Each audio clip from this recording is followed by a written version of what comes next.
850 invités avaient pris place dans la cour d'honneur, dont 110 têtes couronnées et chefs d'État. Il avait annoncé ses fiançailles 1 an plus tôt, et le jour de son mariage était maintenant arrivé. Le 14e prince souverain de Monaco s'avança d'un pas décidé vers celle qu'il avait choisie et que son père conduisait maintenant vers le cœur de la cathédrale à ciel ouvert. Albert II salua ses 2 sœurs, Caroline et Stéphanie, qui se tenaient au premier rang. Toute la principauté poussa alors un soupir de soulagement. Albert marié, cela voulait dire qu'il y aurait un jour un héritier, un futur prince, et que la légende de Monaco pourrait avec lui continuer.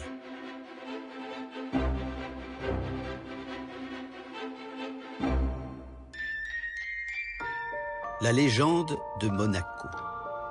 Chacun de nous, qu'il s'intéresse ou non à la vie des têtes couronnées, sait que cette légende a commencé avec Grace Kelly.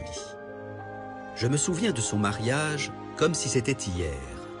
À la maison, il n'y avait pas encore la télévision et j'avais accompagné ma mère chez une voisine pour suivre la cérémonie. En nous ouvrant sa porte, celle-ci nous répéta ce qu'elle avait entendu à la radio et qui était alors sur toutes les lèvres. Le mariage de Grace Kelly avec le prince Régnier sera le mariage du siècle.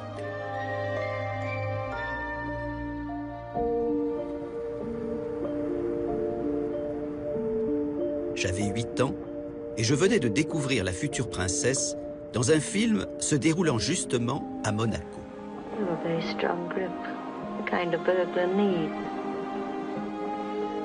À côté de Marilyn Monroe, Lorraine Bacall ou Ava Gardner, on m'avait expliqué que l'héroïne de La main au collet faisait désormais partie de l'Olympe du cinéma américain. Or voilà qu'à peine âgée de 27 ans, elle allait abandonner Hollywood et ce qui s'annonçait comme une carrière éblouissante pour un prince inconnu et un royaume improbable.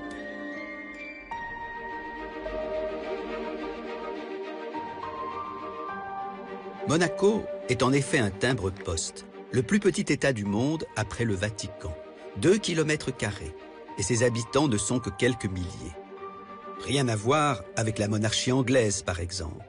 Membre du Conseil permanent des Nations Unies, l'Angleterre est l'une des principales puissances mondiales, et il n'y a pas si longtemps l'Empire britannique rayonnait d'un bout à l'autre de la Terre.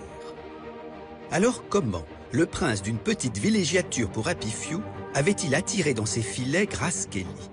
Comment, une fois mariés, avaient-ils réussi tous les deux à fabriquer l'un des plus étonnants mythes modernes? Et comment diable ce mythe a-t-il pu durer jusqu'à aujourd'hui, alors même qu'ils ne sont plus là pour l'incarner? Passer de l'autre côté du décor, c'est ce que le psychanalyste que je suis a voulu. En commençant par le début, à 6500 km de Monaco, une bonne vingtaine d'années avant le mariage du siècle.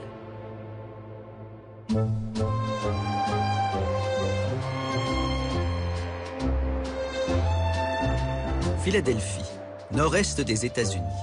Entre New York et Washington, c'est la principale ville de l'État de Pennsylvanie.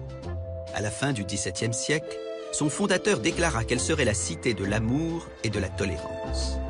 C'est là que la future princesse Grace vint au monde le 12 novembre 1929, et malheureusement pour elle, l'amour et la tolérance ne furent pas les 2 premières fées que son père, John Kelly, convoqua à son baptême. John Kelly, le père de Grace, c'est lui. Petit dernier d'une famille d'origine irlandaise, il avait épousé Margaret, la mère de Grace, qui appartenait, elle, à une famille d'aristocrates allemands. Ancienne championne de natation, elle avait comme John le goût de la discipline, de l'autorité, de l'exploit aussi. Car les parents de Grace partageaient tous les deux un vrai culte du corps et les mêmes conceptions particulièrement rigides sur l'éducation des enfants. La famille Kelly était riche, et Grace fut élevée dans cette magnifique maison coloniale de près de 20 pièces. John avait en effet fondé une affaire de maçonnerie, et en empilant des briques, il avait fini par devenir millionnaire, ce qui lui laissait tout le temps nécessaire pour se consacrer à sa seule passion, son corps.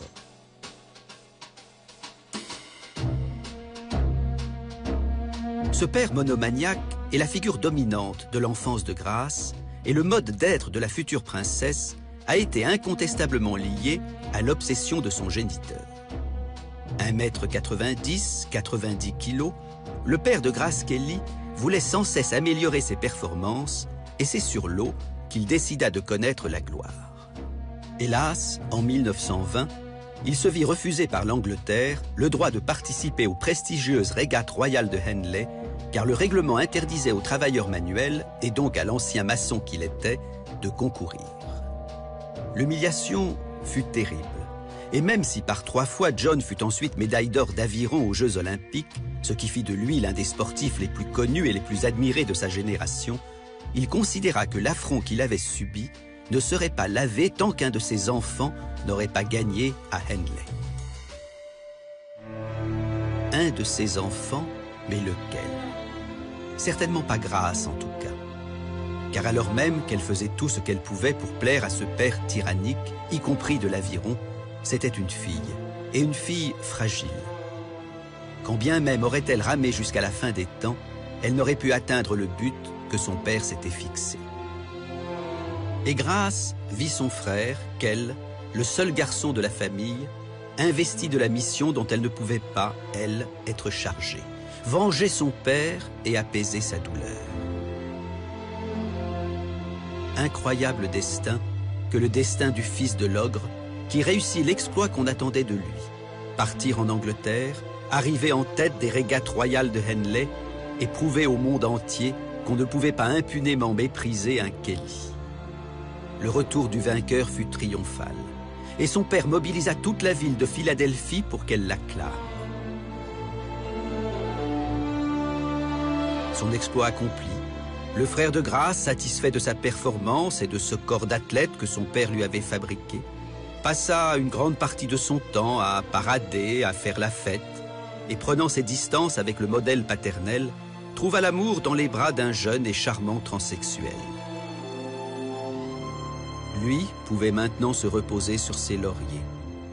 Mais pas Grace, justement, puisqu'elle avait été incapable de satisfaire le premier homme marquant de sa vie. Alors, même si elle ne laissait rien paraître en public, dès que la caméra était éteinte et que ses parents lui tournaient le dos, elle s'éloignait de la surface de l'eau ou des terrains de sport pour s'enfermer dans sa chambre, comme dans un refuge. À 10 ou 12 ans, quelle petite fille est Grace Kelly? Elle est tout à fait discrète, elle est assez peu parlante, assez peu bavarde, et au fond ça n'est pas étonnant que cette tribu de tueurs, parce que moi je les considère un peu les Kelly comme des tueurs très amusants, très performants, mais enfin avec quelque chose d'assez contraignant pour les enfants fragiles, eh bien eux la décrivent comme discrète, effacée, et à mon sens pour eux ça veut dire insipide. Vous iriez jusqu'à dire qu'elle a eu une enfance malheureuse? Oui, je trouve qu'elle n'est pas épanouie, je trouve que c'est la petite qui ne se fait pas remarquer, qui est un peu brimée par le père. Vous savez, il y a des caractères rigides qui peuvent être extrêmement, comme ça, contraignants, et je pense que le père était un ténor et qu'il n'avait pas du tout de tolérance pour le caractère de Grace. Voilà. Si on veut comprendre ce qui conduira plus tard la fille de John Kelly à devenir Grace de Monaco, il faut d'abord prendre au sérieux cette quête douloureuse qu'elle mena toute son enfance pour trouver à qui s'identifier.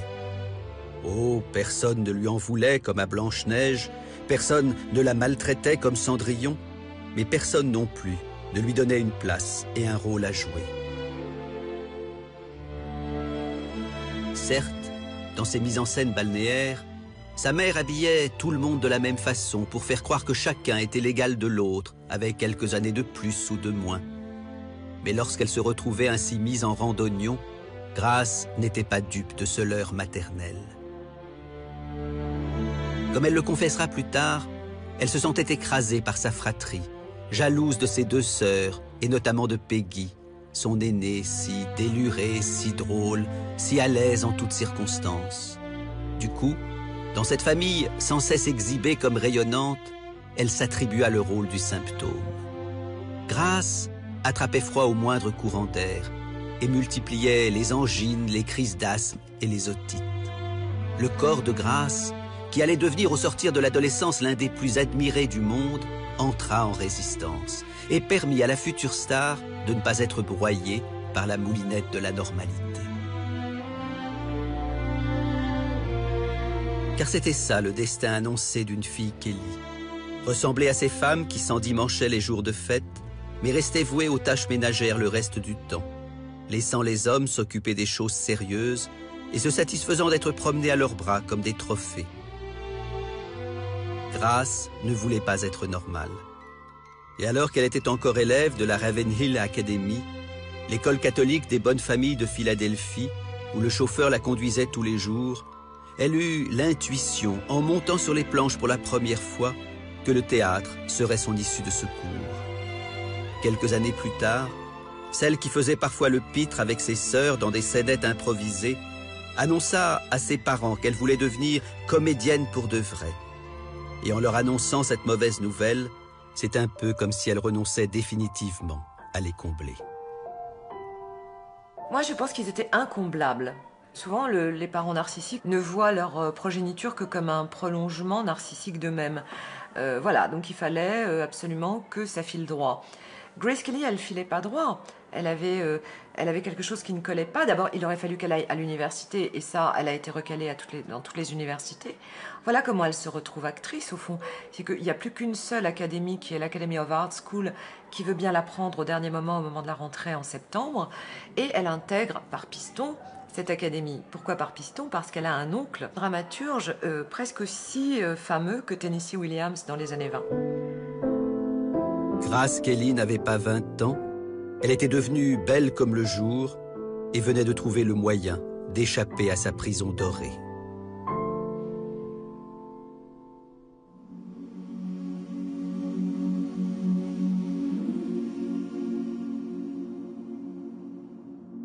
Prison dorée. Régnier, lui aussi, aurait pu appeler ainsi son royaume quand il le contemplait du haut de sa terrasse. Car il ne s'y passait rien, désespérément rien, comme si son pays était condamné à rester tel qu'il l'avait lui-même connu en venant au monde en 1923. Des courses automobiles, des baignades et des jets d'eau, des promenades ensoleillées et surtout un paradis fiscal et des jeux d'argent dont une société privée, la SBM, la Société des Bains de Mer, véritable État dans l'État, avait le monopole. Une chanson proclamait la joie de vivre à Monaco. Amusez-vous, foutez-vous tous, la vie entre nous est si brève. Amusez-vous, commodez-vous, la vie est si courte après tout. Amusez-vous, foutez-vous tout, la vie passera comme un rêve. Faites-les sans coup, dépensez tout, prenez la vie par le bon bout. Hey, zou.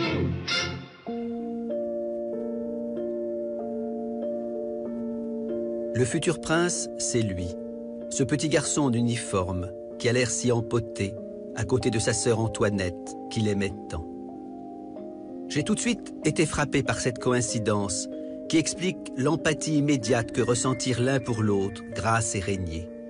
Exactement comme sa future épouse, Régnier a souffert toute son enfance d'être insignifiant, mal aimé, méprisé. Élevé par des nounous et soumis à l'autorité de son grand-père, Louis II, le souverain régnant, homme égoïste et réactionnaire, il n'a jamais eu le sentiment que ses parents attendaient quelque chose de lui. La mère du petit prince, Charlotte, était totalement absente et laissait son fils être vaguement éduqué par son grand-père. Quant au comte de Polignac, le père de Régnier, qui avait épousé Charlotte en 1920, il n'était guère plus présent. Ses parents se connaissaient à peine, ne s'étaient jamais aimés, et leur mariage avait été une pure formalité. Ni ma sœur ni moi n'avons connu l'amour maternel, dira Régnier, qui après le divorce éclair de ses parents, verra son père interdit de séjour à Monaco et sa mère s'égayer dans la nature, mener sa vie loin de lui pour devenir au final assistante sociale dans les prisons, où Régnier eut la stupéfaction de la découvrir amoureuse de René Lacanne, as du grand banditisme et ancien membre du gang des tractions avant. Éduqué dans des pensions à l'atmosphère étouffante, où on le corrigeait à coups de bâton et de douche froide, Régnier devint un jeune prince timide et gauche, dont l'avenir semblait aussi sombre que celui de l'Europe quand la guerre éclata. En quelques semaines, les troupes allemandes écrasent la Hollande, la Belgique et enfin la France. Les troupes italiennes attaquent plusieurs villes de la Côte d'Azur et prennent position aux portes de Monaco. Mussolini imagine un instant annexer le rocher, mais ses alliés allemands l'en dissuadent. Un gouverneur militaire y est bientôt nommé et très vite, la Gestapo arrive à Monaco. Sans hésiter, Louis II, pétainiste convaincu, vend son âme au diable. Le rocher devient le rendez-vous des fascistes et des trafiquants en tout genre. Les nazis considèrent Monaco comme un pays ami et, contribuant à la création de Radio Monte-Carlo, en font un haut lieu de leur propagande. Et pendant que les soldats allemands jouissent de la tranquillité locale, les autorités monégasques laissent les SS déporter des Juifs. En 1944, quelques mois après avoir vu sa mère renoncer au trône à son profit, Régnier s'engage dans l'armée française comme simple deuxième classe et part pourchasser la Wehrmacht. Il faut comprendre ce qu'est la situation en 1944. Régnier a 21 ans, c'est un jeune homme, et c'est un jeune homme qui, à la différence de quelques-uns de ses contemporains, ne s'est engagé en rien. Il n'est pas résistant, il n'est pas gaulliste, il n'est pas communiste, il n'est rien du tout. Il est ce qu'on appelle en Italie un vitellone, il fait la fête. Et cet homme qui fait la fête se retrouve tout d'un coup investi d'une responsabilité particulière, qui est que la principauté est collaborationniste, très collaborationniste. Elle est le seul pays occupé par les Allemands, dont par exemple les frais d'occupation ont été remboursés par Berlin. Régnier donc est obligé de s'engager pour, comment dirais-je, sauver la monarchie, mais au lieu de se contenter d'être un deuxième classe banal qui a effectivement été pris dans les circonstances, va effectivement faire une vraie guerre. Et ensuite, il fait un truc absolument saisissant, qui est un acte politique important pour un jeune homme de 21 ans. Il dénonce publiquement par voie de tracts et voie d'affiches la collaboration. Ce faisant, Régnier a gagné le premier pari de sa vie. Image de Monaco libéré. Sans son passage à l'acte audacieux, jamais le prince n'aurait pu épouser 12 ans plus tard Grace Kelly et jamais le rocher ne serait devenu mythique. Il fallait d'abord que l'adolescent Fallot s'efface et qu'il laisse le champ libre à un héros.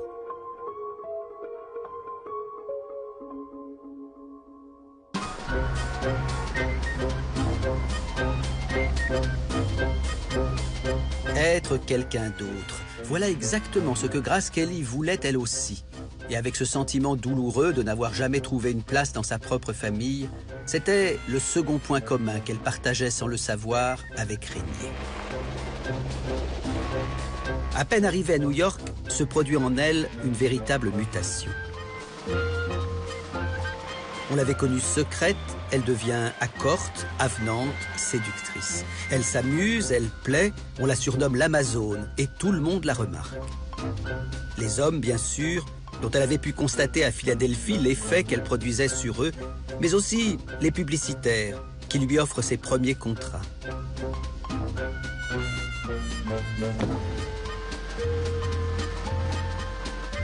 Elle devient mannequin, court les agences et se fait ainsi connaître d'un côté et de l'autre de l'Atlantique. Chez une dessinatrice de mode de New York, les derniers modèles de robes du soir sont présentés par une starlette qui porte l'aimable prénom de Grace.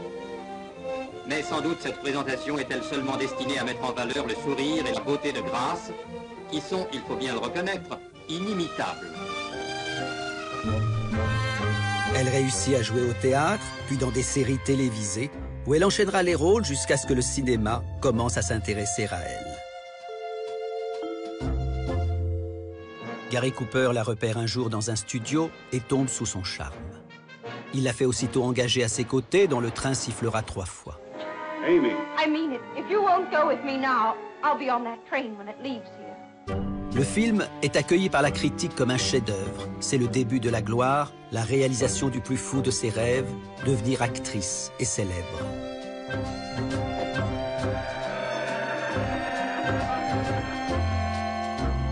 Un an plus tard, Grace Kelly joue dans Mogambo, aux côtés de Clark Gable et Ava Gardner, ce qui lui vaut d'être nominée pour l'Oscar du meilleur second rôle féminin.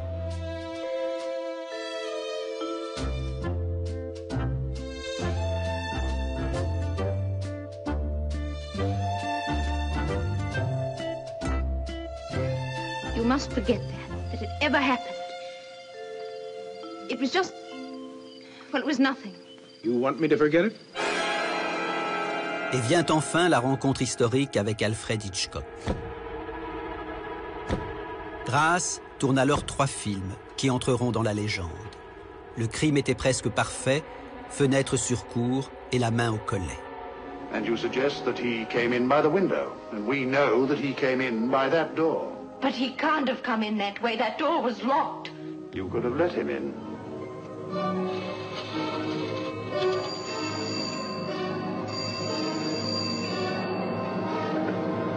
Hello? Hello? Hitchcock fait de celle qui est devenue son actrice préférée une icône, et plus rien ni surtout aucun homme ne semble lui résister. Grace a plus d'amants en un mois que je n'en ai en un an, ironise Zaza Gabor. Et de fait, on prête à Grace Kelly des liaisons avec tout Hollywood. Gary Cooper ou Clark Gable, bien sûr, mais aussi James Stewart, William Holden, Bing Crosby ou Ray Milland. Incontestable en tout cas est la véritable passion qu'elle connaît avec Oleg Cassini, qui deviendra le couturier officiel de Jacqueline Kennedy et qu'elle aurait peut-être épousé sans l'opposition farouche de ses parents. Quoi qu'il en soit, l'ascension de la petite fille maladive et secrète de Philadelphie est arrivée à son terme et l'Oscar de la meilleure actrice vient la couronner pour The Country Girl de George Seaton. Grace Kelly for the Country Girl.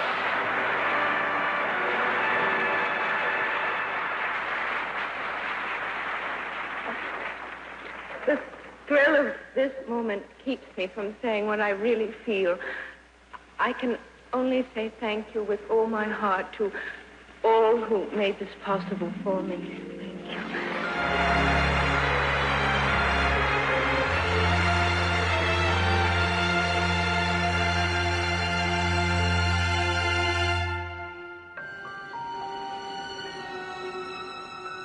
Et c'est pourtant là, au cœur même de ce monde du cinéma dont elle avait attendu le salut, que Grace Kelly éprouva un sentiment d'échec. C'est ce que Freud appelait la névrose de destinée, quand la vie tout entière semble marquée inéluctablement par la répétition du même scénario malheureux. Grace ne supporte pas d'être corvéable à merci, sans que jamais on ne lui demande ne serait-ce que son avis sur les rôles qu'on lui impose.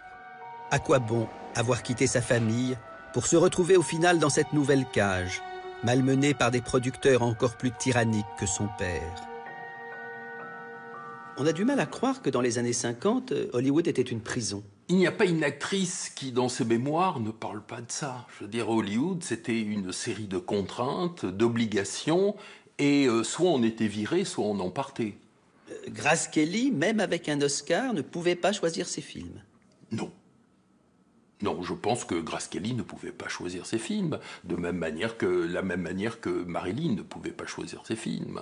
C'est vraisemblablement cette contrainte imposée par le studio, de partenaires, de films, d'autres studios auxquels on vous prête, qui font qu'à un moment, elle a vu dans le palais non seulement l'amour, mais une manière de se sortir d'Hollywood, où elle ne pouvait peut-être n'avoir plus rien à gagner. Avant que le palais de Monaco ne lui ouvre ses portes, Quentin Durward est en tout cas le film de trop. Grace découvre en lisant le scénario que son rôle est inconsistant, qu'on lui demande seulement d'être belle et de se taire.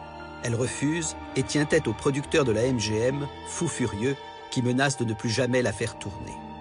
Nous sommes en 1955, Grace n'a pas encore 26 ans et elle se retrouve au bord de la rupture. Hollywood l'avait sauvée de Philadelphie, qui pourrait maintenant la sauver d'Hollywood.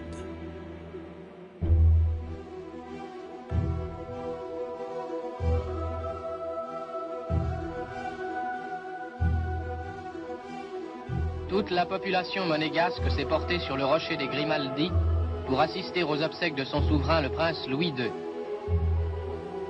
Son petit-fils, le prince Régnier III, saura maintenir comme lui les traditions auxquelles se trouve attachée toute la principauté.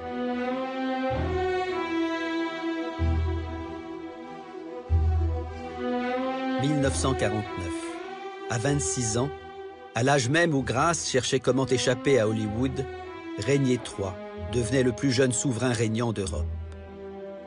Sur sa tête avaient beau s'accumuler des titres prestigieux, duc de Valentinois, marquis des Baux, comte de Calardès, baron du Buis, marquis de Chilly, seigneur de Saint-Rémy, sire de Matignon, prince de Château-Porcien, Régnier était d'abord et avant tout le seigneur d'une petite station balnéaire de la Côte d'Azur appelée Monaco.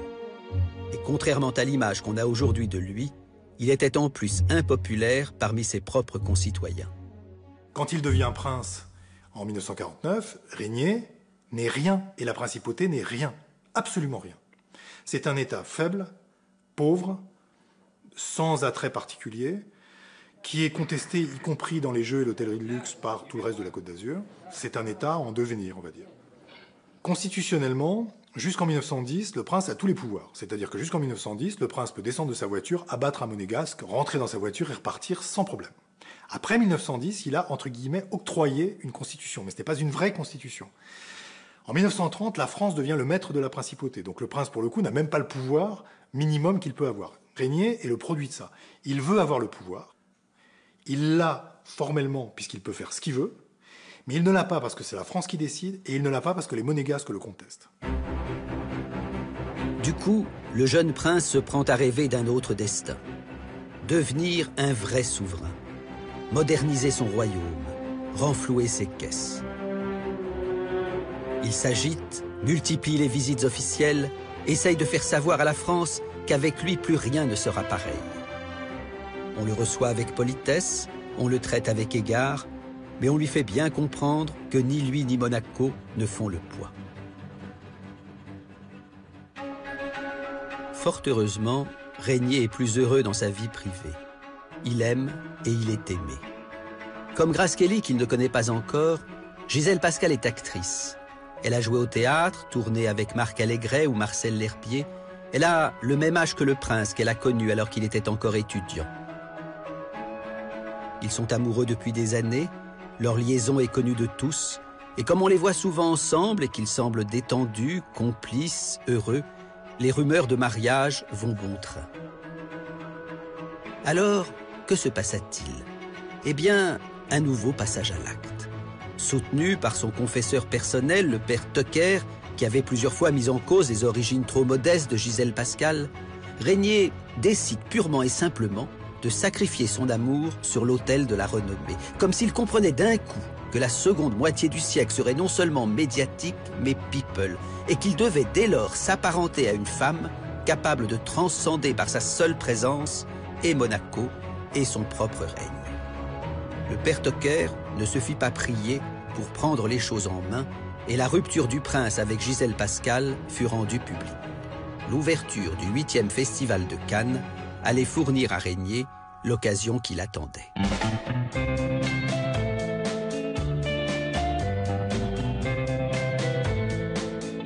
La Croisette a fait en plein jour son plein d'étoiles pour l'ouverture du 8e festival de Cannes. Dès la première journée, les journalistes braquaient leurs objectifs sur l'anatomie de Sophia Loren, qu'on donne comme la rivale de Gina Lollobrigida.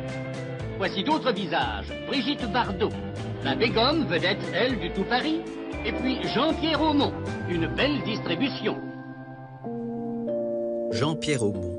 Grace Kelly avait eu une aventure avec lui. Mais en ce printemps 1955, Grace, que les organisateurs du festival avaient voulu à tout prix inviter, était sans attache, et aucun des autres hommes qui avaient été ses amants n'avait su la retenir. Aussi, quand on lui proposa de rencontrer le prince Régnier dans son palais pour un reportage photo que devait publier Paris Match, elle répondit oui, avec un détachement affiché, mais non sans curiosité.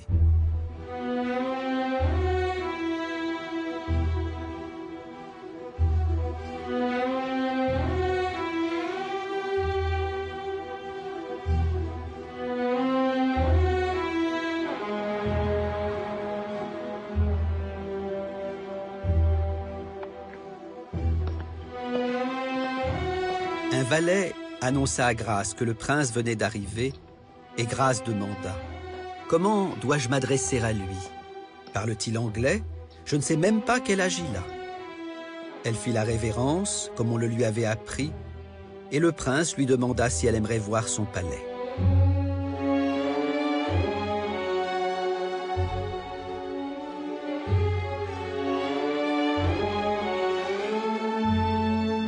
Moins d'un an plus tard, ce palais allait devenir celui de Grace.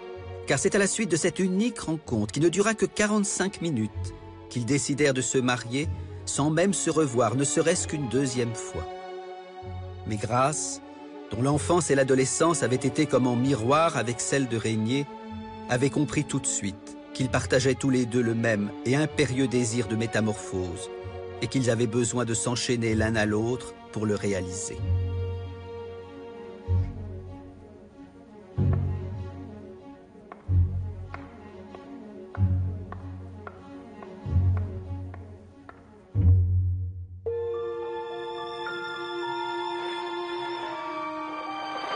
Le festival de Cannes terminé, Grace rentra aux États-Unis et, se réconciliant provisoirement avec la MGM, tourna un nouveau film, Clin d'œil du destin, puisqu'elle y interprétait le rôle d'une princesse. Oh, my dear child, this is the one thing, the one opportunity that all your life I've been praying for you to become a queen.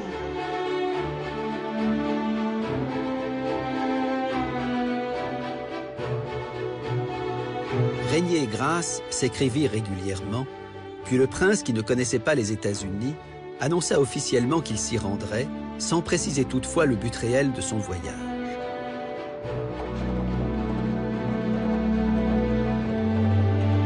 Ce moment est émouvant pour moi. Je commence ma première visite aux États-Unis et je fais reconnaissance avec la plus grande métropole du monde. Le père Tucker avait soigneusement planifié la suite des événements, et après quelques visites protocolaires de pur sang blanc, le jour de Noël 1955, le prince arriva pour dîner chez les Kelly qui l'avaient invité.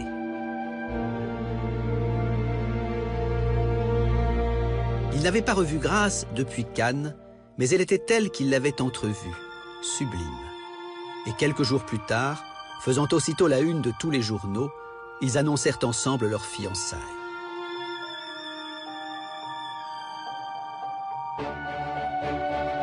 John et Margaret Kelly, qui jusque-là confondaient Monaco avec Morocco, le Maroc, étaient au comble de la perplexité. En acceptant de me marier, déclara Grace un peu plus tard, j'entrais bien sûr dans un monde nouveau, totalement inconnu, et je dois dire que cela m'effrayait un peu. Mais j'étais décidé à changer de vie, et le prince aussi.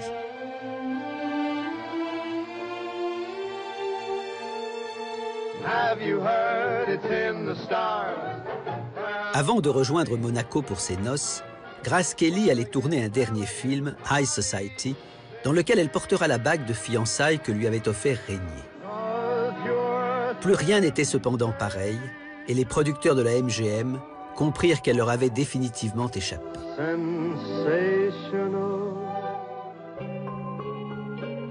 Quelques semaines plus tard, Grace quitta pour la seconde fois le domicile familial.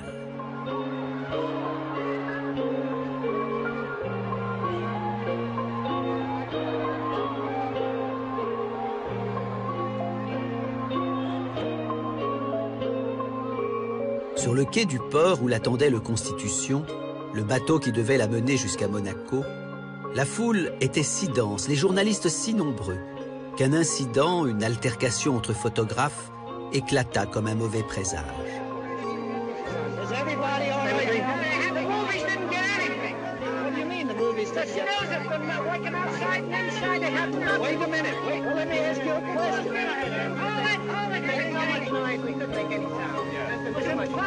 Son visage, filmé en gros plan, laissa entrevoir son angoisse. Grace surmonta sa peur et réussit à dire quelques mots sur son très grand bonheur.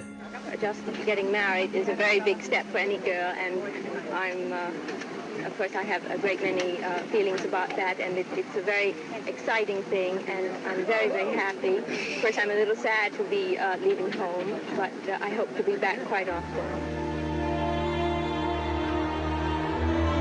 Peu avant midi, sur un dernier adieu de la Corne de Brume, le Constitution quitta le port et descendit l'Hudson. Le sort en était jeté. Grace avait été une star, elle ne savait pas encore qu'à peine arrivée sur le rocher, elle allait devenir pour les médias une proie.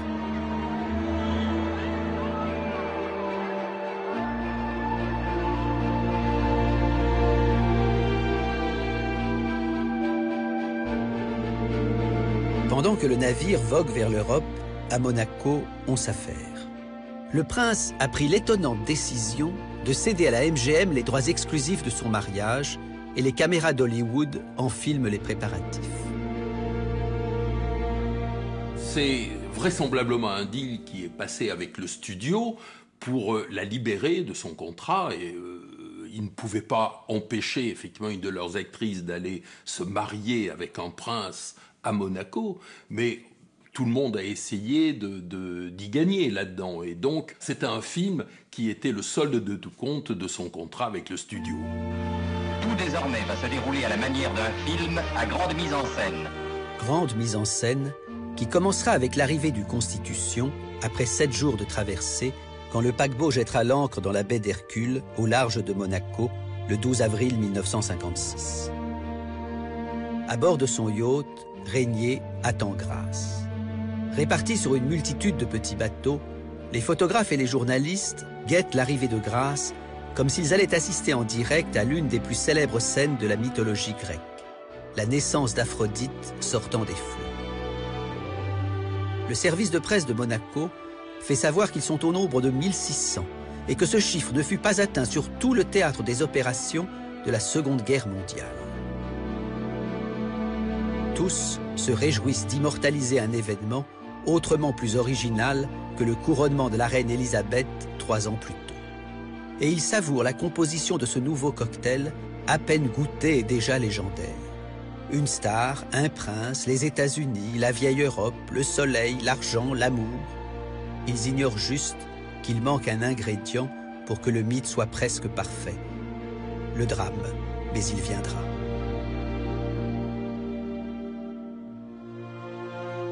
Les festivités allaient durer 8 jours.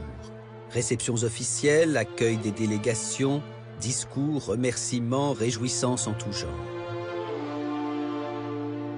Avant même d'être mariée, Grace découvrit les contraintes du protocole, qui voulait contrôler désormais chacun de ses gestes.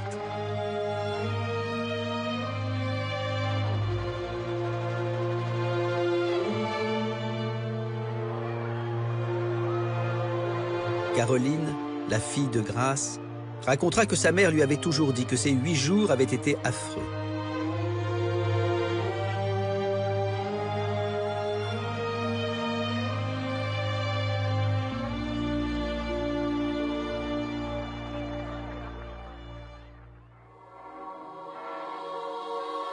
Jeudi 19 avril. Les cérémonies religieuses du mariage vont être vues d'un bout à l'autre de la planète. Accompagnée par son père, Grace est suivie par ses meilleurs amis et ses sœurs, qu'elle a choisies comme demoiselles d'honneur. 25 mètres de taffetas, 100 mètres de tulle, 1000 perles incrustées. La robe de la mariée a été offerte par son studio, la MGM, comme le veut la tradition hollywoodienne. Grace est livide, l'émotion la paralyse. On sait que rien n'était spontané, que chaque moment avait été calculé au millimètre près. Alors, qu'est-ce qui nous touche chez Grace Kelly ? Ses cheveux blonds, bien tirés, en chignon derrière elle. Elle a un visage d'une pureté qui prend bien la lumière, et que ce soit en film ou que ce soit en photographie, je veux dire, elle est belle, elle est pure, elle donne des photos, des plans d'une beauté extraordinaire, parce que ils ont la grâce. Le prince a revêtu son grand uniforme aux épaulettes d'or et s'avance à son tour, couvert de médailles. Son visage est celui d'un sphinx, impassible. Difficile de deviner les sentiments d'un homme qui semble avoir appris depuis toujours à les dissimuler en public. À quoi pense Grace, elle qui n'avait pas cessé de lui dire qu'ils devraient fuir, se sauver tous les deux et se marier dans une petite chapelle de montagne. Le oui des jeunes mariés fut inaudible. Voulez-vous prendre pour légitime épouse Grace Patricia, ici présente, selon le rite de notre mère, la Sainte Église. Grâce Patricia, voulez-vous prendre pour légitime époux Régnier Louis Henri Maxence Bertrand, ici présent, selon le rite de notre mère, la Sainte Église. Ego conjungum vos in matrimonium, in nomine Patris.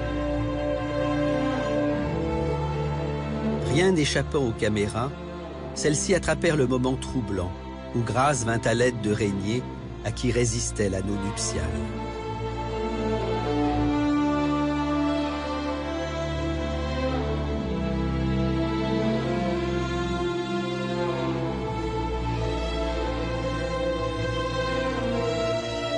Bien des années plus tard, Grâce expliquera qu'elle avait confié toutes les coupures de presse de la cérémonie à une nurse pour qu'elle en fasse un album, mais qu'elle n'avait pas pu le regarder pendant des années, et même évoquer simplement avec Régnier son mariage, tant l'événement leur avait échappé.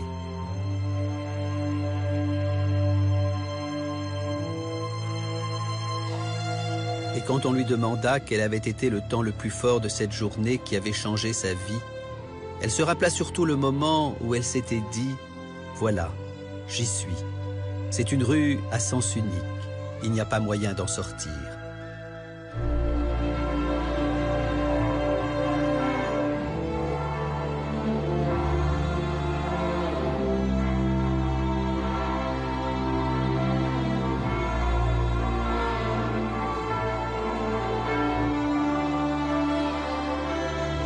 En devenant princesse, Grâce était aussi devenue 4 fois duchesse, 4 fois marquise, 7 fois comtesse et 9 fois baronne. En quelques secondes, un petit oui prononcé à voix basse avait radicalement modifié son identité. La question était maintenant de savoir ce qui en elle réussirait à ne pas être bouleversé.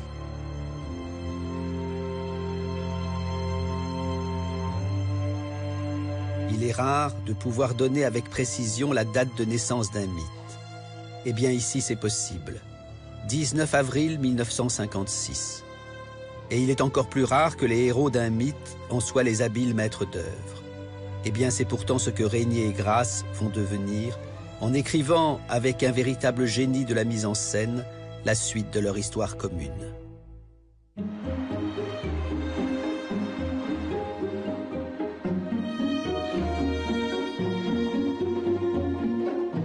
C'est à l'issue de l'épuisante célébration de leur mariage que Grâce et Régnier purent enfin faire connaissance. Ils n'avaient jamais été seuls, quelles vérités obscures allaient-ils déceler l'un sur l'autre maintenant que la fête était finie? Eh bien non. Le voyage de noces des deux souverains en Méditerranée se déroula fort bien. Leur intuition première était donc bonne, ils ne s'étaient pas trompés.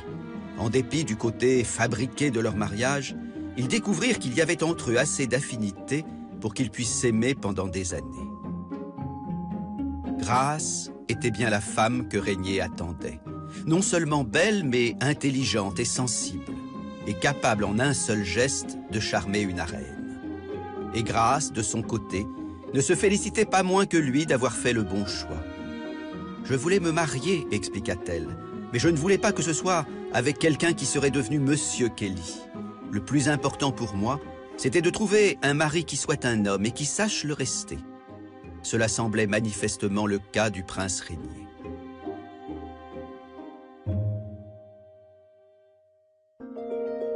En rentrant à Monaco, Grâce était donc heureuse. Doublement heureuse même.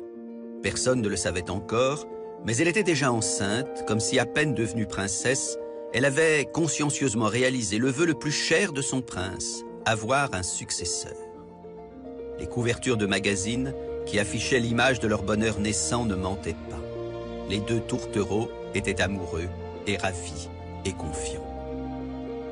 Cela dit, en épousant Régnier, Grâce avait épousé Monaco, et en épousant Monaco, elle avait épousé une drôle de vie qui semblait l'avoir transformée par un coup de baguette magique en petite fille modèle. Comment concevez-vous votre rôle de princesse à Monaco? Je suis surtout impatiente de me familiariser avec les activités. social et charitable, et bien étudier et comprendre leurs divers problèmes. Une drôle de vie, réglée qui plus est comme du papier à musique, et faite d'obligations quotidiennes, de liturgie, de mise en scène ritualisée.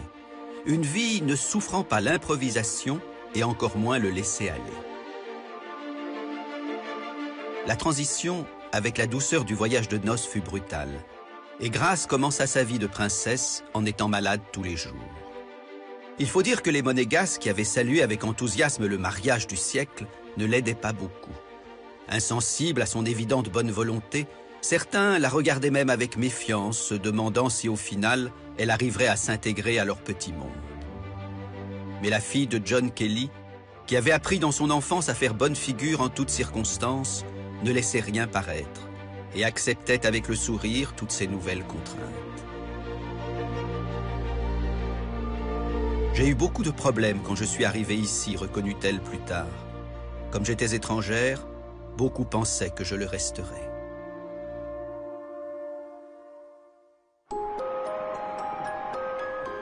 Par chance, un heureux événement écarta tous les nuages, et c'est Régnier lui-même qui vint le commenter devant la presse. Monseigneur, nous aimerions connaître les prénoms que vous avez choisis avec son Altesse Sérénissime la Princesse Grace pour le nouveau-né. Vous savez que la question des prénoms a été résolue après un long débat entre la princesse et moi-même.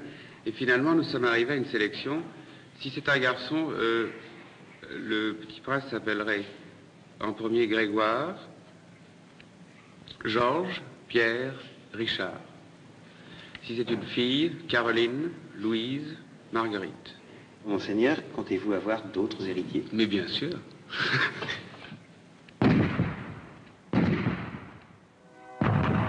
Le 23 janvier, à 11h, 21 coups de canon annonçaient la naissance de la petite princesse Caroline. À peine la nouvelle était-elle connue qu'à toutes les fenêtres de la principauté apparaissaient drapeaux et banderoles aux couleurs nationales. La population manifestait sa joie. Dans les heures qui suivirent la naissance de Caroline, raconta le patron de Paris Match, Régnier nous fit réunir dans un des salons de l'hôtel de Paris. Les photos princières furent mises aux enchères et chacun de nous fut convié à mettre sous enveloppe le prix que son journal proposait. Match offrit 6 millions de francs, une somme énorme pour l'époque, mais François l'emporta en proposant 1 million de plus. Ayant pris goût à la présence des journalistes depuis son mariage avec Grace Kelly, Régnier était désormais convaincu que l'avenir du Rocher dépendait de la curiosité qu'il réussirait à susciter chez les journalistes, et il comptait donc sur la médiatisation de sa progéniture pour continuer à attirer la presse et tout particulièrement les photographes. Le mot même de paparazzi n'existait pas encore à l'époque, et Régnier fut loin de soupçonner qu'en agissant ainsi, il faisait entrer lui-même les loups dans la bergerie.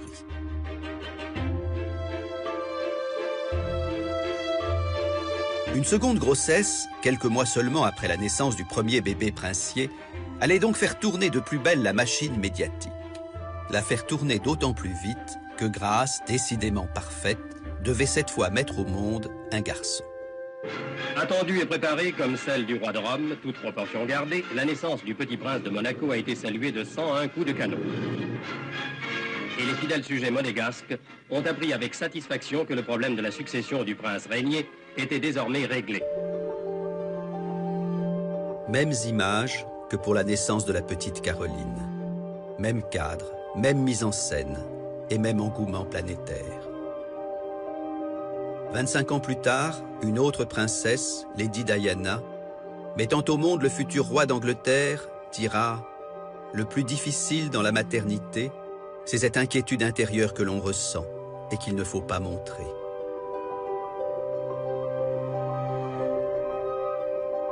Regardez ces images privées de la famille princière.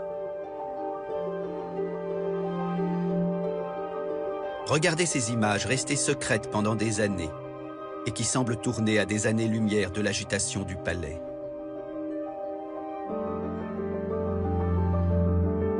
Albert et Caroline, filmés tout au long de leur enfance, filmés le plus souvent par Grace Kelly, qui était passée de l'autre côté de la caméra et qui se plaisait maintenant à ce que d'autres qu'elle aient le premier rôle. Albert et Caroline. Devenus à leur corps défendant les deux indispensables acteurs du conte de fées que leurs parents avaient inventé. Car c'est la loi du genre, les grands mythes ont besoin d'héritiers, quitte à les consommer comme Saturne dévorant son fils. La première question que je voudrais vous poser, je crois que tout le monde se la pose, c'est un sujet d'étonnement et un peu d'admiration. On se demande comment vous avez fait pour passer d'un mode de vie qui était celui d'une star américaine à la vie de la princesse de Monaco. Ce sont deux modes de vie très différents. Est-ce que c'est très difficile? Oui, les transitions sont toujours difficiles. Et pour moi, il y avait peut-être plusieurs transitions à faire, c'est-à-dire d'une vie célibataire, d'une femme mariée, et au point de vue de changement de pays et d'une langue.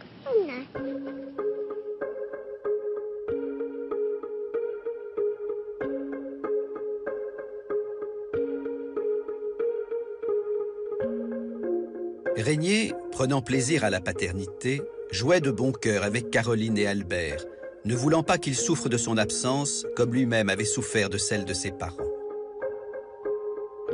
Et là, quittant la réserve que lui imposait sa fonction, il se montrait rieur, détendu et manifestement joyeux. Grace, pensant elle aussi à sa propre enfance, disait vouloir tenir compte de la personnalité de chacun de ses enfants et surtout les laisser s'épanouir. Je ne veux pas les considérer comme des êtres inférieurs. Je veux respecter tout au contraire les adultes qu'ils deviendront plus tard.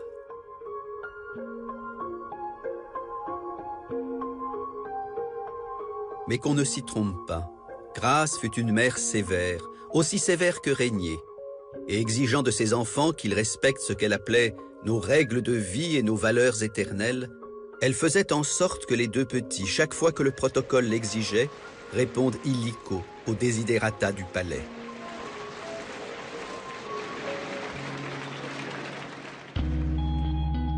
Comment Caroline aurait-elle pu imaginer, en l'accompagnant dans ses manifestations officielles, que quelques années plus tôt, sa mère se baignait nue avec Clark Gable dans le lac Victoria, ou faisait les 400 coups avec Ava Gardner. Et voici qu'arrive son Altesse Sérénissime, la princesse Grace, accompagnée de la petite princesse Caroline, et le prince Régnier III, accompagné du petit prince Albert. Après le goûter, les enfants recevaient dans la galerie des glaces de magnifiques jouets des mains des souverains.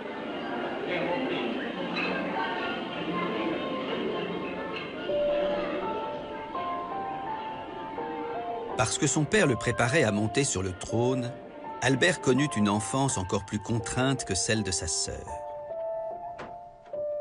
Un jour, alors qu'il n'avait que 5 ou 6 ans, il se retrouva au milieu d'un groupe d'enfants à qui une vieille dame demanda ce que chacun voulait faire quand il sera plus grand.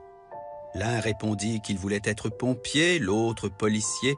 Albert, lui, soupira. « Oh, moi, je n'ai pas le choix. »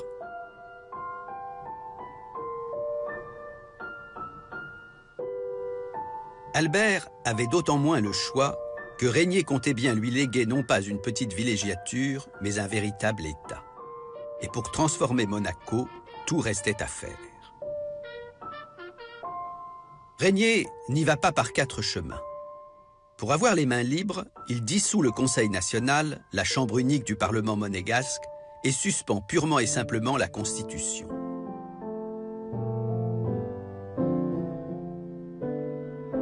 La France est agacée, mais le général de Gaulle, curieux de voir de près cette princesse américaine dont tout le monde parle, invite néanmoins Régnier à l'Élysée. Il est reçu comme un chef d'État, qu'il est d'ailleurs, mais en grande pompe. Et Grace Kelly, très habilement, parce que c'est une remarquable actrice, hein, fait lire les œuvres complètes du général, enfin ses mémoires, se fait faire des notes sur ses mémoires, les apprend par cœur, et lors des dîners, il est à côté de la princesse Grace, et la princesse Grace, très habilement, lui parle, fait des références à ses mémoires, et de Gaulle est fasciné par cette femme. Il dit, elle n'est pas seulement belle, elle est formidable, etc. Du coup, un an plus tard, c'est au tour de Régnier et de Grasse d'accueillir à Monaco le général de Gaulle et son épouse. En vertu d'un traité datant de 1918, le prince avait dû demander au gouvernement français l'autorisation de se marier. Et sur ce plan comme sur d'autres, la tutelle française commençait à lui peser. De son côté, le général de Gaulle se méfiait de ce petit prince qu'il soupçonnait d'être un peu trop proche des Américains et le tenait à l'œil. Ce qui devait arriver arriva donc, et en octobre 1962, une véritable crise sur fond d'exil fiscal éclata entre Monaco et la France. Avouons-le, entre la France et Monaco, rien ne va plus, mais on n'entend pas encore tonner les canons du château. Et il semble bien que les buildings aient poussé en fonction du nombre des sociétés qui se sont installées dans ce pays sans impôts, autant dire de rêve. Or, où réalisent-elles tout naturellement le gros de leur chiffre d'affaires? En France et en échappant au fisc.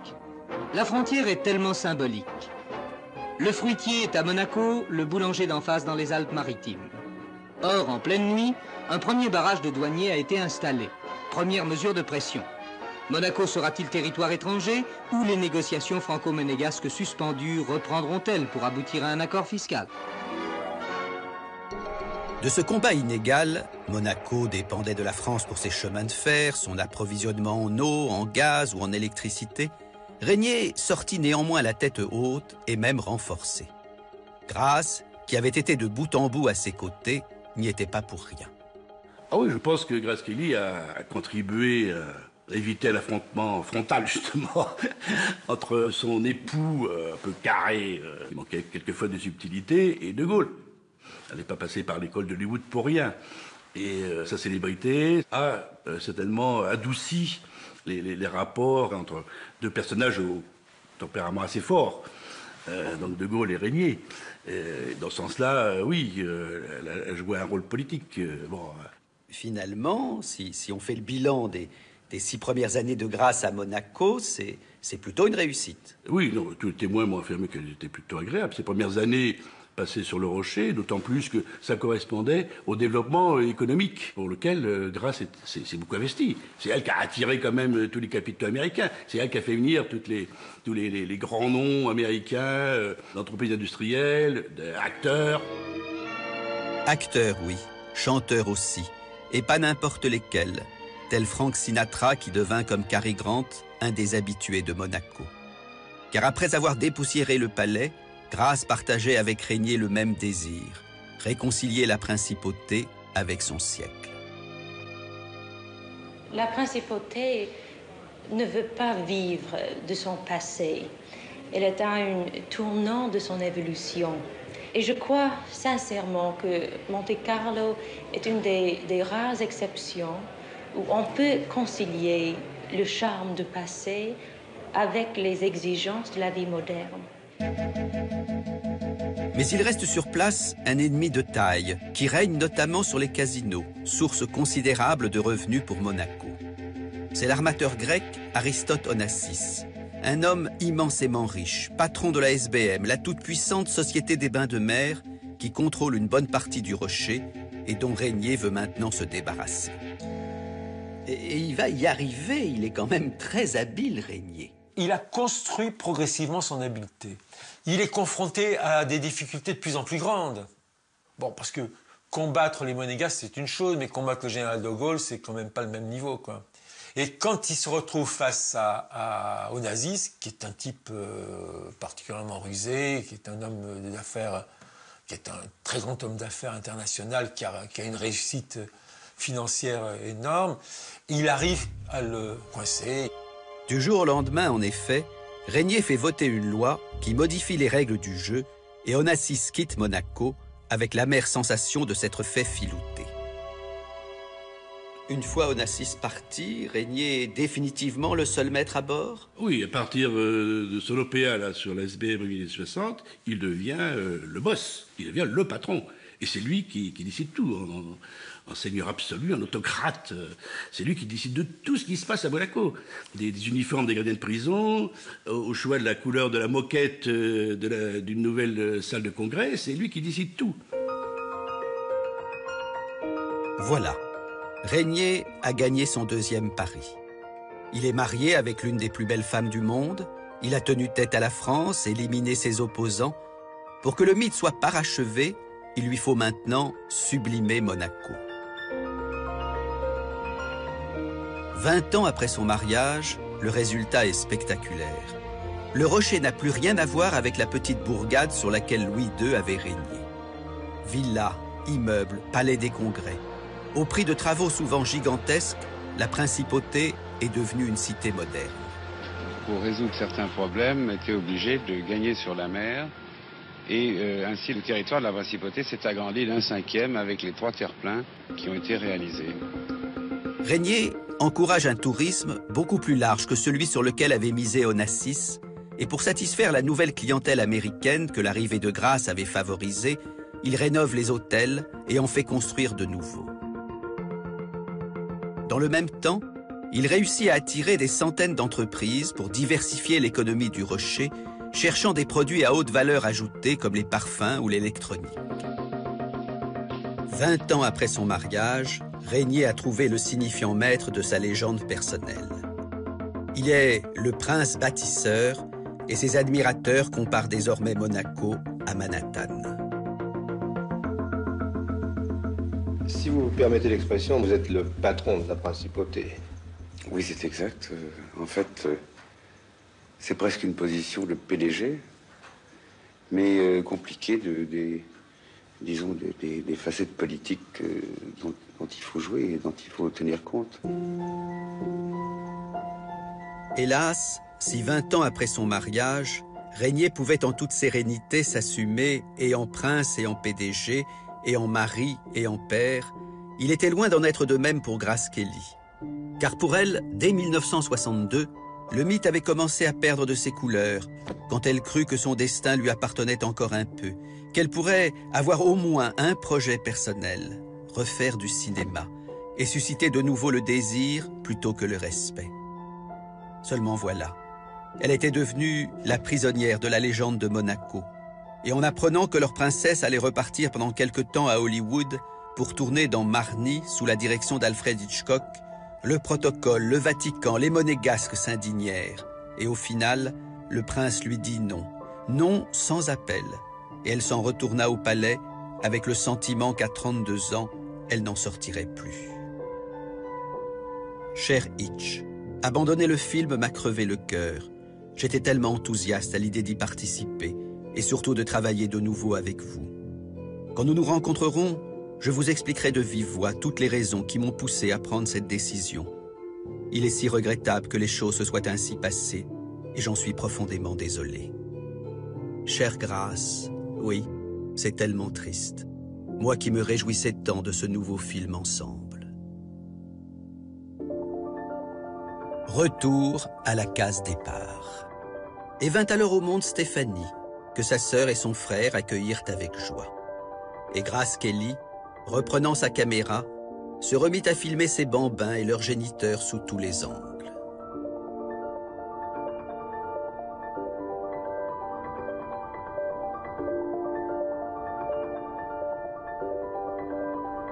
De la petite Stéphanie, Grace dira un jour « Vous verrez, elle sera la plus originale de mes 3 enfants. » Mais Stéphanie, comme Caroline et Albert, grandit sans savoir ce que sa mère avait elle-même sacrifié de sa propre originalité. Et sans croire vraiment que cette femme à l'air guindé et à la gaieté de bonne aloi aurait pu connaître une toute autre vie que celle d'Altesse Sérénissime, supposée à chaque apparition publique surveiller sa mise et tenir des propos lénifiants. Mon mari et moi, nous essayons de suivre de très près l'éducation de nos enfants. Alors aujourd'hui, ça pose beaucoup de problèmes pour les parents. Le monde change tellement vite et avec une rapidité hallucinante. Mais nous essayons de surtout préparer nos enfants pour le monde d'aujourd'hui. Grace essayait de se persuader que tout allait bien. Et en venant par exemple chercher elle-même ses enfants à l'école, elle laissait entendre à la cantonade que Monaco ne lui avait passé aucun carcan autour du cou et qu'elle pouvait vivre normalement. Mais la pression médiatique était de plus en plus forte, et sur ses enfants comme sur elle-même. Et elle avait fini par accepter que cela ne prendrait jamais fin. Les enfants sont visés un peu plus. Chaque geste, chaque chose est vue et critiquée souvent. Alors c'est pas facile pour les enfants d'être élevés sous le spotlight comme ça. Albert, bring that little football over here. Ready, go.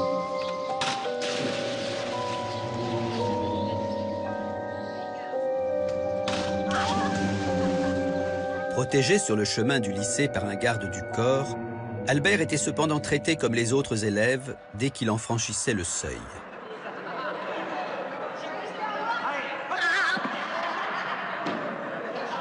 Montez, allez, bien, voilà, c'est bon. Allez, puis, plonge, bien. Allez, puis, bien. Vous avez exactement la même éducation que tous les autres enfants de Monaco? Je le crois, oui. Je le crois. Je pense que c'est une bonne chose. On n'apprend rien de spécial quand on a les destinées que vous allez avoir? Ma foi, non.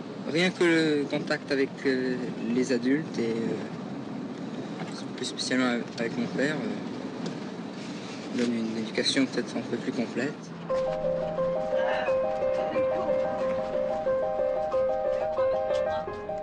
Pour autant, l'inconscient du jeune prince héréditaire était là pour lui rappeler le poids de son destin, et ce n'est pas un hasard si Albert, dès son plus jeune âge, souffrit d'un symptôme pour le moins fâcheux.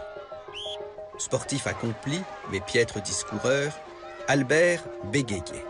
En fait, pas tout le temps, pas quand il parlait anglais, la langue de sa mère, mais français, la langue de son père et de ses futures responsabilités. Bravo Albert, c'est Albert premier. Vous êtes timide? Moins maintenant que je l'étais avant, mais toujours un petit peu.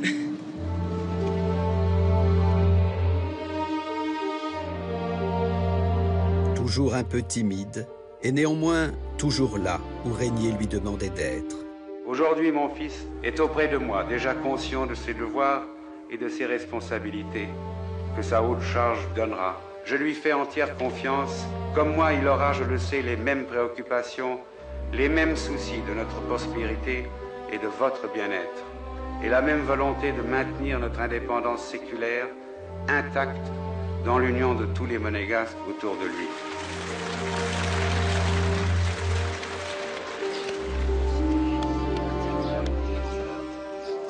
You need me to help you focus? En proposant à Grâce de l'épouser, protesta un jour Régnier, je ne lui avais rien caché de la vie qui l'attendait. Je lui avais même brossé un tableau plus noir que la réalité. Avertie ou non, toujours est-il que la princesse, sur les innombrables images officielles qu'on garde d'elle, semble égarée. Regard absent, geste mécanique. Grâce, en public, fonctionne, tant bien que mal.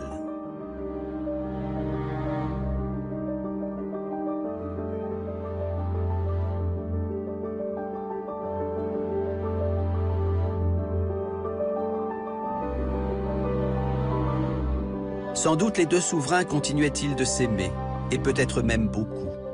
Mais chacun aimait l'autre à sa façon, et leurs enfants ayant grandi, ils n'éprouvaient plus le même besoin d'être ensemble.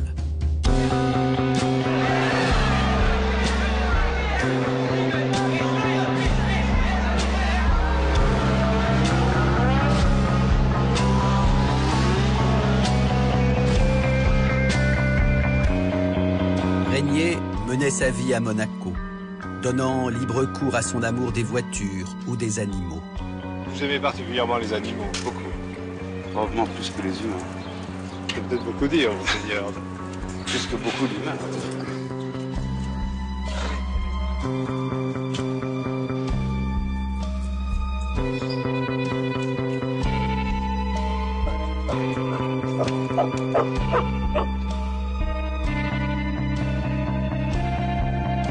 Et Grâce, tout en s'occupant de la Croix-Rouge monégasque et de ses autres œuvres caritatives, passait une bonne partie de son temps à se promener, à lire des poésies ou à coller sur de grandes feuilles des fleurs séchées.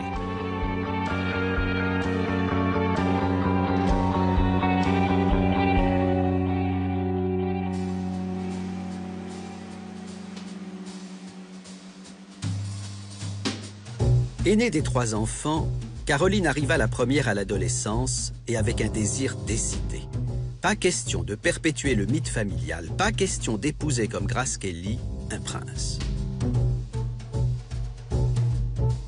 Installée à Paris pour ses études, elle prit plaisir à se montrer en compagnie de différents chevaliers servants, agaçant bien évidemment sa mère, venue la surveiller, mais par ailleurs ravie d'avoir elle-même un prétexte pour quitter Monaco.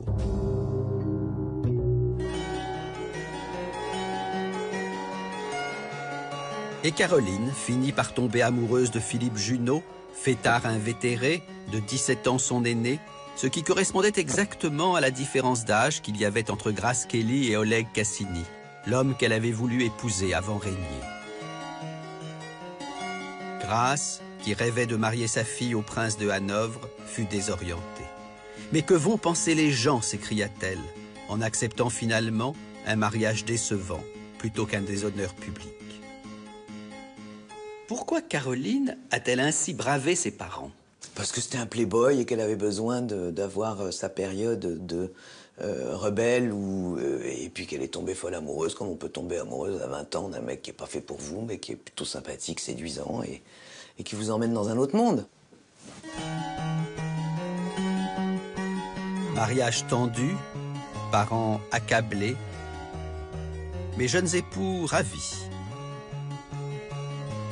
Ce fut l'événement de l'année, dans cette télé-réalité ininterrompue qu'était désormais Monaco. Après Grace, Caroline a toujours été la plus médiatique de la famille. Sur le mur des couvertures de point de vue, quand je suis arrivé, je crois que Caroline en a eu 550 depuis sa naissance. Enfin, c'est elle qui a eu le plus de couvertures de point de vue. Un jour, on se réveille et on se demande ce qu'on a fait. C'est ce que dit Caroline à propos de son mariage, s'apercevant dès sa lune de miel de son erreur. Un jour, on se réveille et on se demande ce qu'on a fait. C'est peut-être ce que Grace n'avait jamais osé se dire à elle-même aussi clairement. En tout cas, le fait est qu'en 1982, soit 20 ans après le projet avorté d'Alfred Hitchcock, elle trouva l'énergie de goûter une dernière fois au charme d'un tournage. Hélas, le résultat fut pathétique. Aux côtés d'Édouard Mix, son rôle dans Arrangement imposé de Robert Dorelm était, comme le scénario, inconsistant. Et le film ne fut fort heureusement jamais diffusé, ni au cinéma, ni à la télévision. Mais tourné juste avant sa mort, c'est néanmoins le dernier film de Grace Kelly. Et il est pour cela émouvant. Mr. Wilson. Oh, your Highness. How are you doing? Well, I still have some problems, but, Well, it's very interesting. Oh, I think it's lovely. It really is quite beautiful.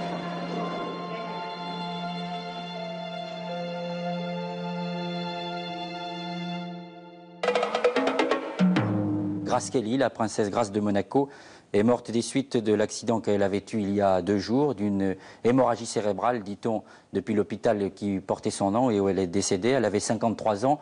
La princesse Grace de Monaco avait épousé le prince Régnier III en 1956. Elle avait tout pour elle, la beauté, la fortune et l'amour. Il est 10h15 ce matin, le palais princier de Monaco tel que personne ne l'imagine jamais. Le ciel y est toujours aussi bleu, la cour intérieure, l'esplanade sont les mêmes, et pourtant il suffit d'un cortège, de quelques personnes vêtues de noir dans un univers habituellement souriant et coloré pour donner l'image du deuil.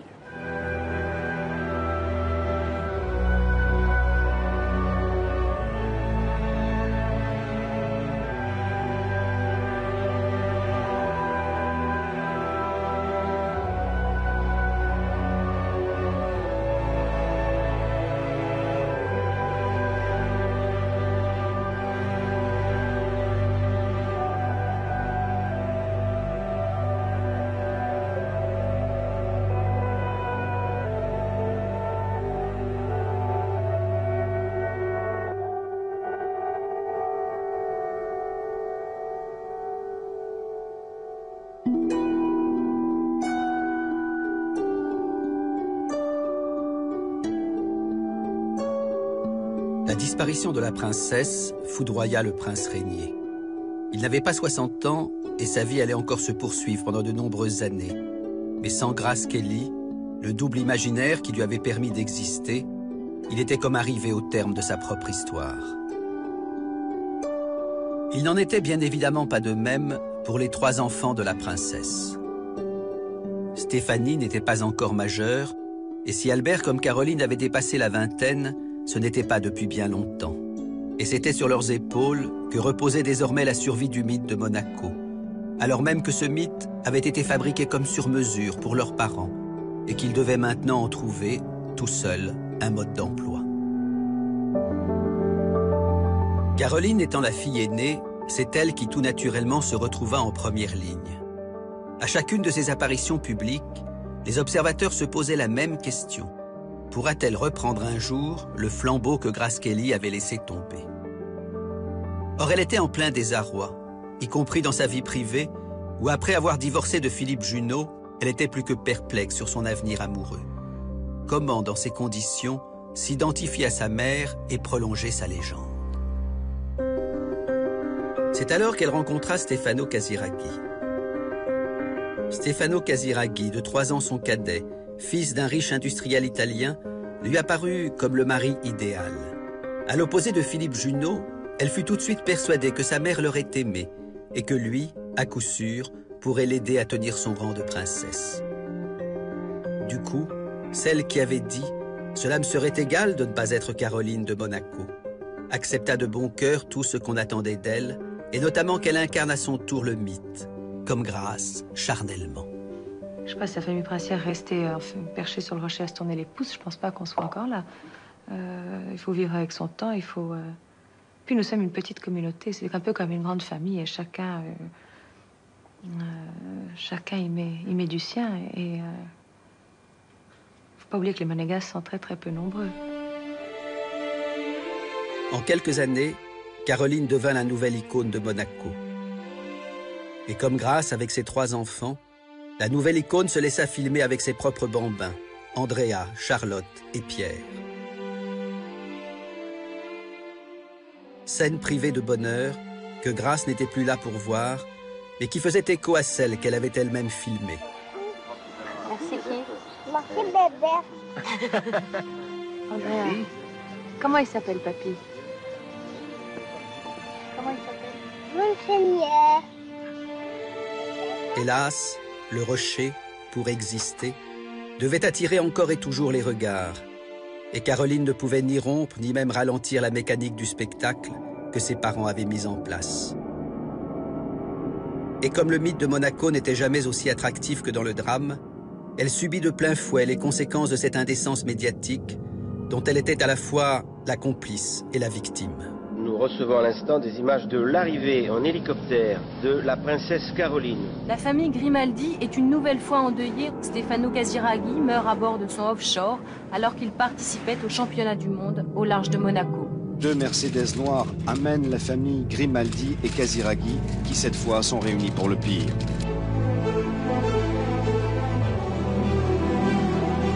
La chanson qui proclamait la joie de vivre à Monaco était décidément trompeuse. Dans le monde des jolies princesses, on souffre plus qu'on ne s'amuse, et c'est pourquoi leurs aventures sont si populaires. L'intérêt que Monaco suscite est cannibale. Oui, depuis 60 ans, la principauté est au menu de notre férocité. Comme nous avons croqué hier la douce Caroline, et avant-hier la si parfaite Grace, nous croquerons demain la jolie Charlène. Et nous regardons avec d'autant plus de curiosité les chérubins dont les princesses accouchent, que nous guettons déjà leur première chute dans l'escalier. C'est précisément à ce destin que voulut échapper Stéphanie, l'autre héritière du mythe, elle que les médias scrutaient à la loupe depuis sa naissance.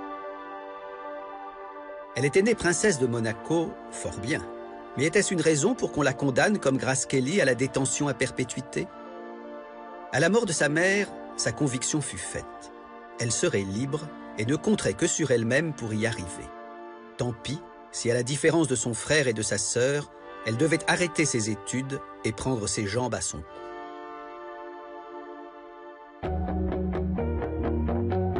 Stéphanie s'enfuit dans les parfums, où elle accola à son nom et à sa fragrance un signifiant sans ambiguïté, l'insaisissable. Parce qu'il est sucré, en même temps il est frais, en même temps il est piquant. C'est ça. Il se porte aussi bien la journée que le soir. Elle s'enfuit aussi dans la mode, à la fois comme mannequin et comme créatrice, où elle fit preuve d'une décontraction qui n'était pas sans rappeler celle de Grace Kelly dans ses premiers moments à New York. Elle s'enfuit surtout dans la chanson, où à la surprise générale, elle connut le succès. Elle court après quoi, la princesse? La gloire, elle connaît. Les honneurs, elle est habituée.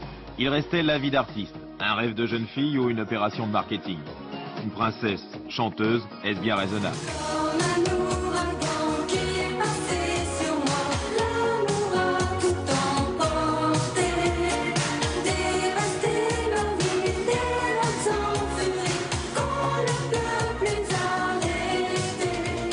Quand vous avez été petite, vous avez chanté? Non, je pensais jamais être là aujourd'hui ce soir qu'on fête un million de disques. Je pensais jamais imaginer que je pouvais faire ce métier-là. Dans sa vie privée, Stéphanie ne s'économisait pas davantage. Elle multipliait les aventures, les liaisons, et pour premier mari fit un choix qui déboussola le palais et le protocole, qui jugèrent son engouement extravagant pour une princesse. Daniel Ducruet, qui avait été son garde du corps après avoir été poissonnier et avec qui elle eut 2 enfants. L'amour et l'attirance qu'il peut y avoir entre 2 personnes n'a pas de barrière ni sociale, ni raciale, ni de religion pour moi en tout cas. Mais à chaque nouvel amour, elle témoignait du même désir de vivre et de vivre loin du mythe de Monaco où les jolies princesses pleurent si souvent. Stéphanie est la plus vraie. Elle a eu la vie la plus étonnante. En tous les cas, elle fait exactement ce qu'elle veut, ce qu'elle aime. Et en même temps, quand je la vois dans les choses officielles de Monaco, je souffre pour elle.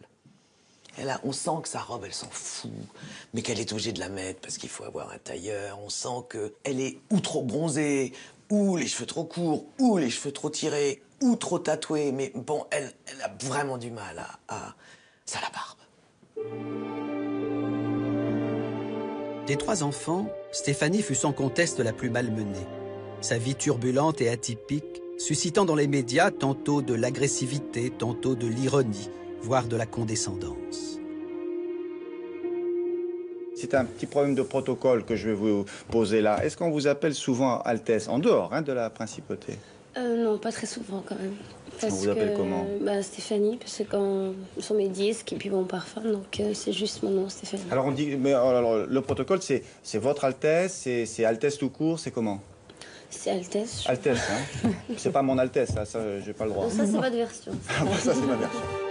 En 1996, le ciel lui tomba même sur la tête quand des paparazzis dissimulés derrière des buissons réussirent à filmer puis à diffuser dans le monde entier les ébats sexuels de son propre mari, piégé par une jeune stripteaseuse.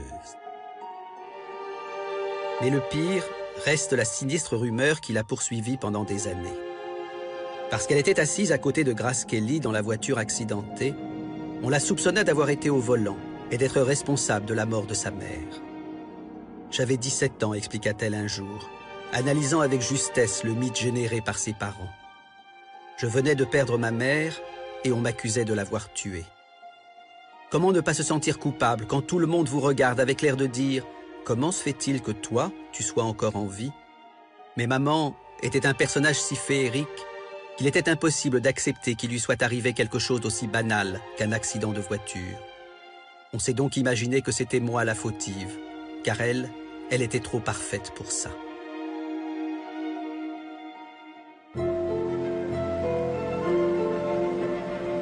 Ne surtout pas être parfait. C'est ce qu'Albert, celui qui ne pouvait pas fuir comme sa sœur parce qu'il était le futur souverain de Monaco, c'est ce qu'Albert a compris après la mort de Grace Kelly en regardant la chimère que ses parents avaient fabriquée. Et c'est peut-être aussi ce qui explique son curieux parcours, fait de détours et de choix très personnels. Champion de bobsleigh à Monaco. Pour être prince, on n'en est pas moins sportif, la preuve.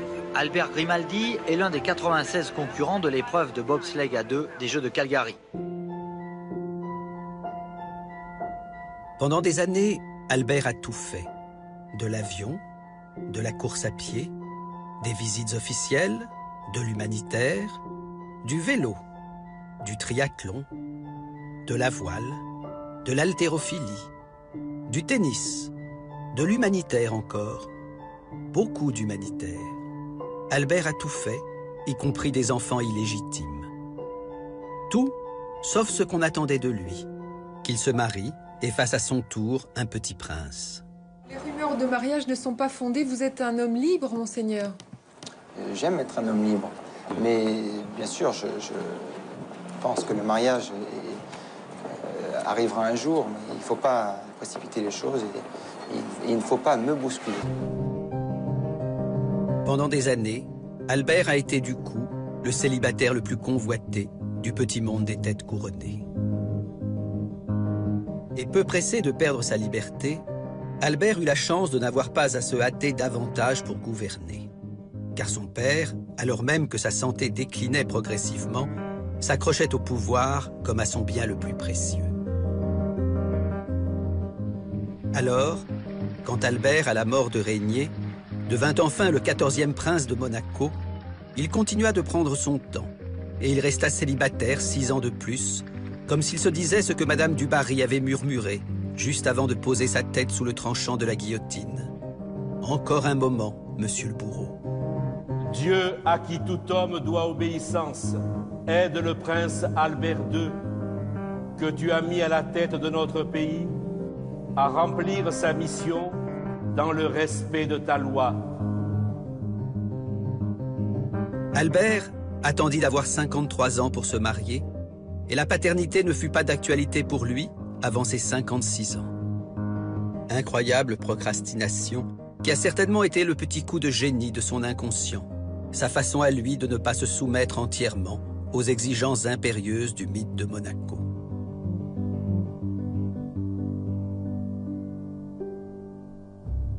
Voilà, à la fois rebelle et docile, Albert, Caroline et Stéphanie ont finalement réussi tous les trois là où leur mère avait échoué. À ruser avec ce mythe dévorateur qu'elle avait créé avec Régnier, à continuer à le faire exister, bien sûr, mais sans lui céder tout de leur propre désir.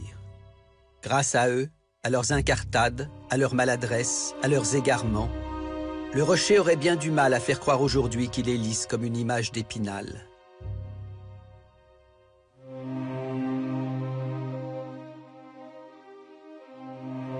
À un magazine américain, quelque temps après avoir renoncé définitivement au cinéma pour s'enterrer vivante sur le rocher, Grâce déclara « Je ne recherchais pas à tout prix le bonheur, et c'est pourquoi, en un sens, je suis satisfaite de ma vie. » Un jour, une petite fille lui écrivit et lui demanda « J'aimerais savoir combien de temps par jour vous restez sur le trône avec votre couronne. » Je ne sais pas ce que Grâce lui répondit. Peut-être aurait-elle dû simplement lui dire « le moins longtemps possible ». 60 ans après le mariage du siècle, ses enfants, et on peut l'espérer pour eux, ses petits-enfants, semblent avoir retenu la leçon. Les mythes ne sont parfaits que pour ceux qui les admirent de loin. Pour ceux qui les vivent de près, c'est le plus souvent un cauchemar.